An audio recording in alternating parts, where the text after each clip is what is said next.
जय हिंद, जय श्री राम। आप सबको, मेरा नाम पुलकेत वर्मा है। अगर आप मेरे चैनल पहली बार आए हैं तो इसको जरूर से सब्सक्राइब करना। यात्री डॉक्टर ए नवांकुर चौधरी। पहले वीडियो शुरू होने से आप ये लोग एक वीडियो देख लीजिए जो मैं चला रहा हूँ। सप्लाई करने बंद कर देगा तो रशिया के ना साल में 70 लाख टूरिस्ट जाते हैं टर्की। सबसे टॉप नंबर 1 कंट्री है रशिया, जिससे टर्की सबसे ज़्यादा टूरिस्ट जाते हैं। तो एक तरह से ये हो गया ना, हम रशिया को पैसे देते हैं वेपन्स खरीदने के लिए, रशिया के वो लोग टर्की में जाके स्पेंड करते हैं, टर्की के वो लोग सारे वेपन फिर पाकिस्तान को देते हैं। तो इसका मतलब तो रशिया भी हमारा दुश्मन ही हुआ एक तरह से। आप ये पूरा ट्रेल देखो तो ये बच्चों वाले करना बंद करो, असली सवाल पूछो भाई किससे पूछोगे आप? यार मैं क्या बोलूँ, सरकार से पूछोगे? पूछने नहीं पूछने मत पूछो, वरना झुंझुना तो दे रखा है, उसको बजाते रहो बैठ के बॉयकॉट। और आप खुद के दिल से पूछो भाई। इस वीडियो में नवांकुर चौधरी भाई ये बोल रहे हैं कि जो रशिया है, रशिया से भारत हथियार खरीदता है और साल में रशिया से टर्की घूमने लोग जाते हैं टोटल 70 लाख और भारत से टर्की लोग घूमने जाते हैं 3 लाख। तो टर्की ने अभी पाकिस्तान का समर्थन किया था, ये जब लड़ाई हुई थी पूरी इंडिया और पाकिस्तान की, तो उस टाइम टर्की ने पूरा समर्थन अपना पाकिस्तान को दिया था। तो as a Indian, as a भारतीय, अब हमारी रिस्पॉन्सिबिलिटी बनती है कि हम टर्की का विरोध करें। भले ही रशिया के बंदे टर्की घूमने जा रहे हैं, उससे हमें घंटा फर्क नहीं होना चाहिए, क्योंकि इंटरनेशनल रिलेशनशिप और डिप्लोमेटिक रिलेशनशिप में ऐसे ही काम होता है। ये कोई गली गूचड़ों की रिलेशनशिप नहीं है कि तेरे भाई की उस भाई से बात बंद हो गई तो तू भी बात मत कर क्योंकि तू मेरा दोस्त है। इंटरनेशनल रिलेशनशिप में ऐसा नहीं होता। ये सारा कांड तब सामने निकल के आया है जब ज्योति मल्होत्रा को हिसार से, हरियाणा के अंदर जो जगह है, वहां से एनआईए ने गिरफ्तार किया है। ज्योति मल्होत्रा वही गद्दार है जिन्होंने पाकिस्तान हाई कमीशन के एक दानिश नाम के बंदे को हमारे देश की सेंसिटिव इंफॉर्मेशन पहुंचाई थी हमारे दुश्मन देश पाकिस्तान में, सिर्फ अपने पर्सनल फायदे के लिए।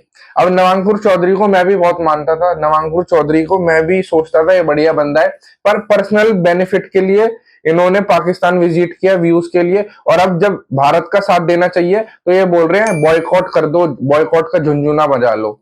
अरे इतने पढ़े लिखे लोग हो तुम, एमबीबीएस करके तुम्हारे दिमाग घूम जाते हैं क्या? मुझे एक चीज बताओ, रशिया और यूक्रेन की लड़ाई हुई थी, वर्ल्ड वॉर नहीं हुआ, पर लड़ाई इतने बड़े लेवल पे हुई थी कि दोनों के दोनों देश आपस में भिड़ रहे थे। उसके बाद यूएसए ने रशिया के ऊपर सैंक्शंस लगा दिए थे दबाकर कि कोई उससे तेल नहीं खरीदेगा, कोई उसकी natural energy, crude oil, gas, कोई कुछ नहीं खरीदेगा, कोई भी देश नहीं खरीदेगा।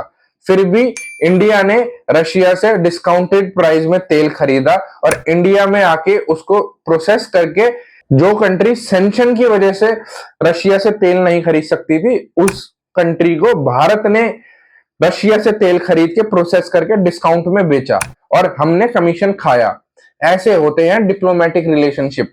चाहे यूएस ने उस पर सैंक्शन लगाए, पर हम रशिया से तेल खरीद सकते हैं, ये हमारा पर्सनल वो है, हम अपने फायदे के लिए खरीद सकते हैं और अपने फायदे के लिए सारी की सारी कंट्रीज जो उसको सीख लगता है वो चीज करती हैं। अब ये जो बात बोली है ना कि रशिया से हम हथियार खरीद के पैसा उन्हें भेजते हैं और वहीं फिर रशिया के लोग टर्की में जाके घूमते हैं और फिर तो हम ही रशिया को पैसा दे रहे हैं और वो हमारे पैसों से ही टर्की में टूरिज्म बढ़ा रहे हैं, ये कोई लॉजिक वाली बात नहीं हुई। हमारी responsibility as a mature person ये बनती है कि टर्की से हमारा मैटर हुआ तो टर्की में अब हम बॉयकॉट करेंगे, फिर भले ही हम 300 की संख्या में हो या फिर 3000 की संख्या में हो। एमबीबीएस भाई तुमने कर रखी है, पर तुम्हारी बातों से मुझे देख के नहीं लग रहा कि तुमने सही में एमबीबीएस कर रखी है, क्योंकि समझदार इंसान वही है जो हमेशा अपने देश के साथ खड़ा रहे। उन पाकिस्तानियों से सीखो जिन्होंने जंग हार गए फिर भी साले ऐसे दिखा रहे दुनिया को कि हम जंग जीत गए, हम जंग जीत गए।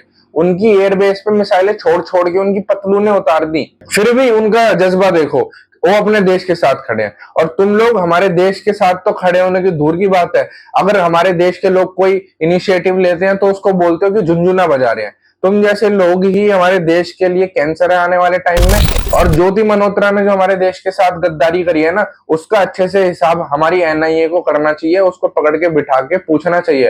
और अगर जरूरत पड़ी तो ये नवांकर चौधरी भाई को भी पूछताछ के लिए बुलाना चाहिए, क्योंकि इंटरनेट पे बहुत इनका दिल लग रहा है कहीं और ही है। जो इन्होंने ऐसी इतनी बड़ी बात बोल दी, झुंझुना ले रहे हो, ये ले रहे हो, वो ले रहे हो। और नवांकुर भाई ने ये जो भी बात बोली है ये सरासर गलत बोली है। हम तुम्हें सपोर्ट करते थे पर इसके बाद अब सपोर्ट नहीं करेंगे, क्योंकि कोई भी चीज बंदा अगर हमारे देश के खिलाफ जाएगा तो हम उसके खिलाफ जाएंगे। जय हिंद, जय श्री राम, भारत माता की जय। और नवांकुर भाई को मैं सोचता था बहुत अच्छे होंगे, वो अच्छे हैं, अपने लिए अच्छे होंगे, पर उन्होंने जो ऐसी बातें बोली है ना इंटरनेट पे आकर, ये कोई सेंस नहीं बनाती। जय हिंद, जय श्री राम, भारत माता की जय।